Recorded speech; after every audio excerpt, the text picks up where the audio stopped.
Welcome to a 10-minute overview of BalloonNav, a live tracking and GPS mapping application for balloon navigation. So what we're going to do here is just give a quick overview of all the tools that exist for BalloonNav. So starting up in the far left bank of icons here is all the settings.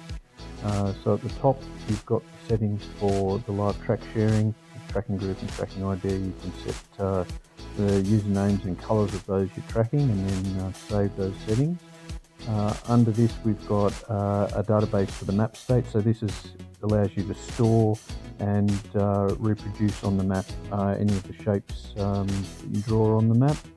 And under that there's a track database which records your track time, and really helpful for filling in logbooks. We've got all the settings. Then you can change your bearing line color, your navigation lines, your drawing tool, home coordinates, etc. So lots of different settings there. We've got these dialog boxes on screen here which can be resized. So that's where your live GPS data comes up when you're tracking. And then we've also got one for those that are in your tracking group, and they can all be resized, and then you can grab the position and save that to the database. Under that there is the ability to upload overlays. So here we've got, let's just upload now in green. Here we are in Canowindra, New South Wales, and we've got a KML file that has all my good landing zones at the moment.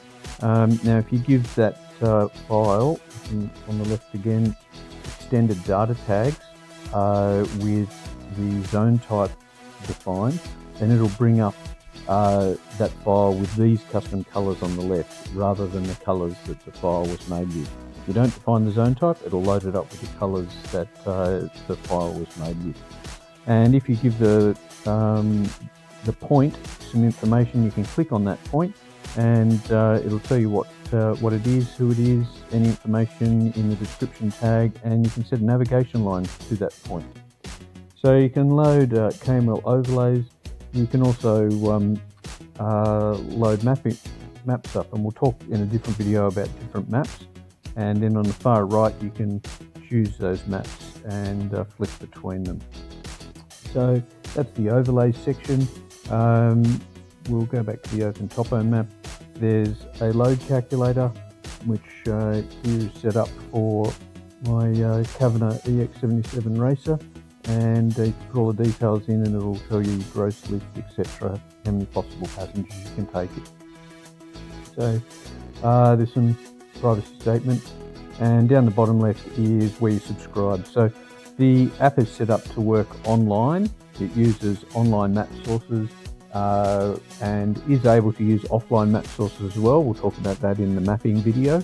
But you do need to be online to connect up to the position sharing service. So the whole premise of this app is it's not just plotting your position, but will give you the live track of anyone else in your group, and that requires a data connection.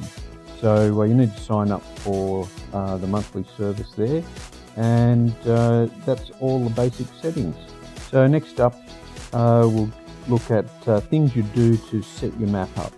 So we've loaded a map file already, we've overlaid a KML. We might now choose a power line. So if we bring up the power line file for Canowindra, that's a really good one to have overlaid. And again, if it's got the extended data tag with a zone type power line, then it will bring that up in that color. So to set up the map, some things you might want to do is draw a line on the map. It'll give you bearing and distance. Then you might want to draw a polygon on the map and give you the area, square or a circle for instance, and it'll give you the radius of the circle.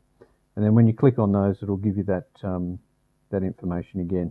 If you want to edit those shapes, then underneath that on the left you've got the ability to edit the shape. So you can slide that line and it'll tell you bearing and distance. So if you're planning out a flight, while you're in editing mode. It'll every time you change it, it'll bearing and distance. So then you can save that. You can clear all those drawings, or you can just touch on one to remove it and then save. So they're things you might do to plan a flight or set up the map for a flight. You can also remove everything from the map. There's the ability to plot wind data, so we can just chuck in here some dummy wind data at various altitudes, and then it'll save that data and you can bring it up on the map anytime. So let's just save those three, save values, and then on the right hand side, the matching icon in the middle on the right will just, when I hit it, will bring up that information at the map center. So anywhere where you put the map center, and green is near the ground, red in the middle, and blue and black up high. So you can turn that on and off.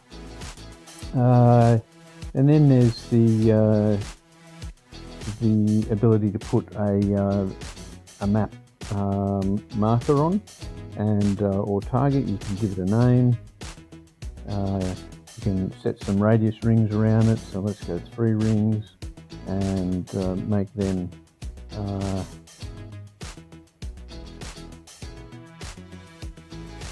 and let's make them blue, and you can put it on the map, and that will just put those rings and that target on the map at map center. Bring that up again. You can see here the ability exists to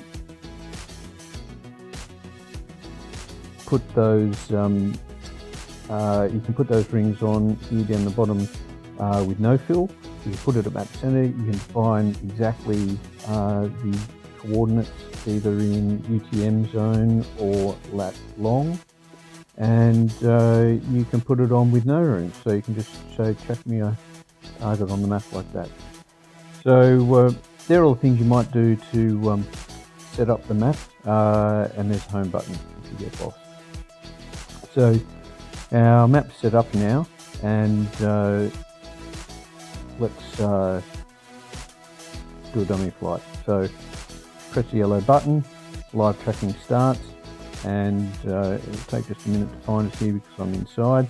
And then we get a pink bearing line, and the bearing line over on your settings here will either be by distance or time. So bearing line here by distance in minutes, 10 or time, and then here comes the green dot of our current position.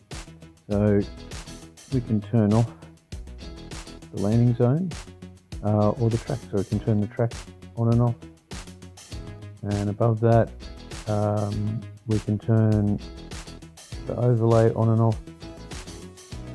We can change the maps. Then we can pause the map centering. So at the moment every position will bring that back to map center. Bottom right screen is the pause button. It doesn't pause the tracking, it pauses the map centering. So that we can come over here, click on our marker and say set me a navigation line, and set me a navigation line.